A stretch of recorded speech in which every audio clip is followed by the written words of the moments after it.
Good morning. While I get situated up here, I've got one small assignment for you. All of you can participate, young and more experienced. Here's the assignment.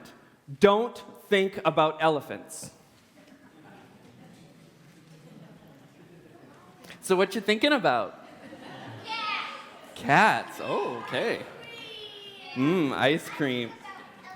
So, how many of you were actually successful in not thinking about elephants at all? Okay, we've got a few brave souls. The rest of you, yeah, it's hard when somebody says not to do something, to do that thing, especially when it's thinking. Now, whenever I'm told something like this, I've got a couple strategies. I try to think about nothing, which that very rarely actually works. My mind is always going. I'd have to go into those sensory deprivation chamber, probably, to be able to not think of anything. Another thing I might do is try to think of something else, right? So we heard some people saying they were thinking about cats and ice cream. Those are great examples. I was like, I'll think of something that I know nothing about. I'll think about cars. And so thinking about cars and how they have the engine and they have the steering wheel and they have the front seat and the back seat and then they have the trunk. Oh wait, elephants have trunks. Oh no. The word don't isn't always a super helpful word. I've learned that when working with children, saying just don't do this doesn't actually always work super well. You kind of have to replace it with something else, right? Parents have probably experienced this. And in some ways, this is the struggle that I have with the text that we're looking at today.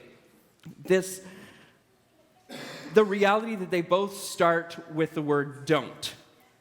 Now, these are definitely important texts when we are considering service to one another and stewardship as our themes for today. But this whole don't doesn't feel like it gets off to a good start for me. Now, I like these passages because they do challenge us to think less about ourselves, what we earn for ourselves, our own survival, and holding on tightly to what we have. Because in reality, serving others and stewardship, what they have in common is that it's supposed to help us shift our attention from serving ourselves and those most like us, and holding that intention with the needs of others around us. So we have to kind of look past the don'ts. We have to look closer into these texts, even though they start with these don't store up for yourselves treasures on earth or do not worry about your life.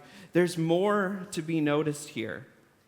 There's more to see if we're willing to dig a little deeper and look at what these texts are pointing at. Now, I don't know about you, but the second part, the don't worry about your life, and even the treasures part, those get really tough because in our world today, you don't get very far without cash flow, right? And I don't know about you, maybe you have or haven't lived at some point in your life living paycheck to paycheck, but that's a pretty stressful way to live. There's lots of worry connected with that.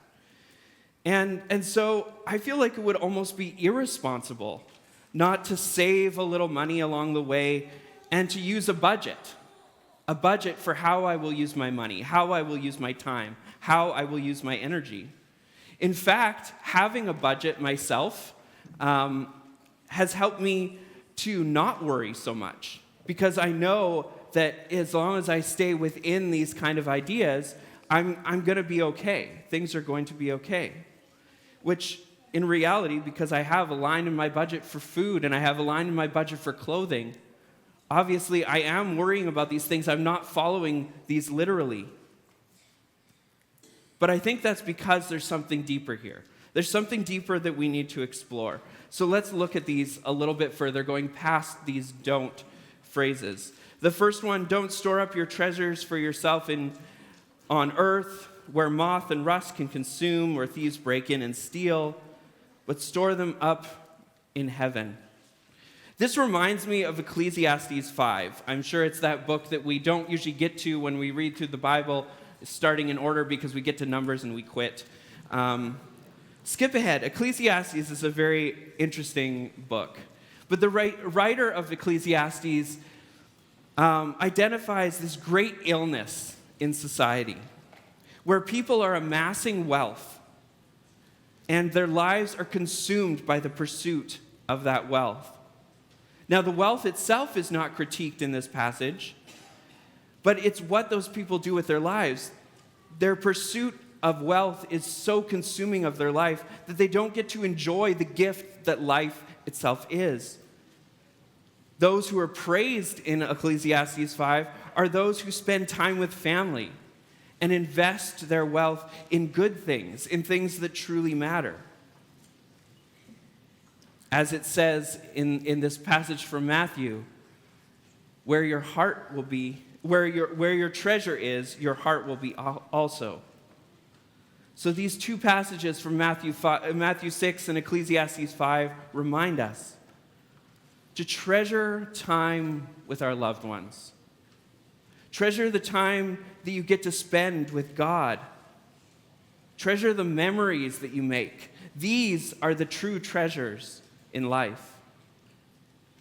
The second passage that we looked at, that do not worry about your life. I have always pushed back on this passage so much because it seems like worrying comes as second nature. We think about these things, but I think what this passage is not trying to say, if you worry, you're a bad person. That is not what this is trying to say. I think it's urging us to meditate on the bigger picture. God cares for creation, and we, as human beings, are the pinnacle of God's creation. So won't God care for us too? Like the lilies of the valleys or the birds in the air, God will care for us. Now, we know it's a little more complicated than that there are other factors going on in the world. There are people that want to do evil, and there are people that want to do good, and sometimes we might feel we fit into one category or the other. In our Bible study this morning, during the Sunday school hour, we were wrestling with this a little bit.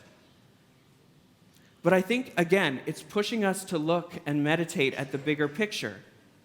What is our mindset behind these things of food and clothing and our bodies? What is our mindset? Is our mindset one of scarcity, or is it one of abundance? This mindset of scarcity says there will never be enough. So I have to hold tightly on to what I have. On the other side is the mindset of abundance. It says that there is enough and that we can trust God to provide. So in these passages, it's not just about the don't do these things. It's don't do this, and I'm going to give you something else to do instead. I think this really connects with our early Anabaptists, and I'm sure many of you have heard the story of Dirk Willems before, or seen an image like this one. I'll tell the story just so that we're all kind of on the same page. Dirk Willems had been arrested and imprisoned because he was an Anabaptist. He was one of those ones that was undermining the church and the state by practicing his faith in a new way. He was pursued after escaping prison. He was pursued by one of the guards or a policeman, and he managed to escape because he saw this river. This is in the Netherlands, so there's lots of water all over the place. He saw this river that was covered with a thin layer of ice. Now, I'm imagining that he had been in prison for a while, and so he had kind of thinned up. He was probably lighter on his feet. He gets across this river, but as he's being chased by this guard, the guard, who has probably been eating more and maybe plumping up a bit as he sits there guarding the prisoners, he is too heavy to run across that ice, and the ice cracks and he falls in. Well, noticing this, Dirk, who had now done the perfect escape, decides, no, I'm not going to keep going. I'm going to turn around. I'm going to go back and I'm going to save this man, because this man's life is worth more to me and more to God than my escape. He turns back, he helps the man come out of the ice, and the man survives. He is grateful and wants to let him go, but like many of us have experienced, our bosses sometimes have different ideas than we do. His boss ordered him to seize Dirk, and he was taken back to prison where he eventually died. This is a story of a man who chose to value the life even of his enemy. He took literally the words of that crazy prophet that said we should love our neighbors and even our enemies. Now, just a side note, we've been talking about all these Anabaptists, and if you're ever curious to learn more, you don't have to find these giant books. There's a website, Gameo, Gameo.org, that's like the Wikipedia of Anabaptists. So feel free to check that out. But yeah, Dirk Willems, his story showed a different way of living, a new perspective. Not a perspective of scarcity, but a perspective that God will take care of us and a God will provide for our needs. I think we need this new perspective too, because we live in a world that often says that we don't have what it takes, that we're not good enough, that we are going to struggle and that we need to struggle against everyone else. And so I want to offer us a new perspective, something different that will help us to maybe internalize this in a helpful way. And it's a rather simple thing. I have 3 simple statements for us to say, but I think that they very much come out of who God sees us to be and a perspective that will help us to live out who I think God is calling us to be. So the first is, I am good. It says in Genesis that in the beginning, God created. God created humankind in God's image, and God saw everything that had been made and called it good. Indeed, it was very good. This is what some call the original blessing. Oftentimes we talk about original sin or the original curse, but I love this idea of focusing instead on the original blessing. We are not defined by our sin. We are not defined by our failures. We are defined as good. The second phrase, I am worthy. The psalmist in Psalm 8 asks, what are human beings that you are mindful of them, mortals that you care for them? Yet you have made them a little lower than the heavenly beings and crowned them with glory and honor. It also says in John 3:16 that God so loved the world. Not talking just about the earth, but us as the people who inhabit the world. God loves us and sees us as worthy of a crown of honor and glory. Third, I am enough. And for those of us who struggle with perfectionism, this is a really important one. 1 Peter reminds us that we are a chosen people and are God's special possession. Ephesians reminds us that we are God's handiwork. And Psalm 139 reminds us that we are fearfully and wonderfully made. None of this is because of what we have done or what we will do. It's just part of who we are. We are enough exactly how we are. We are not too much. We are not too little. We are who we are. And so I want to invite us to say this together, to say these 3 phrases and to repeat it, because in repeating it, hopefully it will get into our thick skulls. So will you say this with me, or repeat after me? I am good. I am worthy. I am enough. Okay, let's say it all together, all 3. I am good. I am worthy. I am enough. Now, as we're saying this, I hope you noticed that your neighbor was saying it too, right? So it's not just enough to say that I am these things. We also recognize that it is true of those around us. So let's say it this way together. You are good.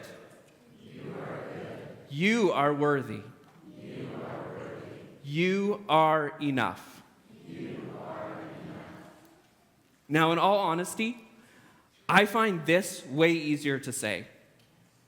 I find it a lot easier for me to say this to somebody else. Now, you might be on the other side of that and think it's a lot harder for me to say this about somebody else because I've seen how they live.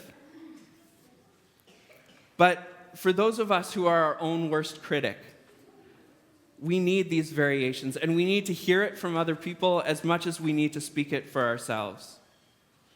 Now, I don't think the early Anabaptists used exactly these words, but I think they had words that they would use that would encourage one another to remember the ideas behind this, that they could focus on who they are in God, their identity in who God created them to be and is calling them to be. Now, the reason why I am talking about these in a sermon about serving others and about stewardship is because I think if we serve and steward our finances and our time and our energy and our gifts out of this perspective, we will live differently. Believing these of ourselves will give us the confidence and the boldness to steward our money, our time, and our gifts in ways that serve others. Believing this about every other person that we meet will change our hearts to see the belovedness of our neighbors and our enemies alike. And so as we steward our time, our energy, our finances to serve one another, I hope that this perspective will shape what we do, who we are, and how we serve. As we choose to serve one another and we choose to accept that service in time, I hope and pray that this will be the perspective that grounds us. And so I want to invite us to say it one more time. Let's do it this way together. So speak it with me. I am good. I am worthy. I am enough. You are good. You are worthy. You are enough. And finally, one more time as a community of God's people. We are good. We are worthy. We are enough. Amen.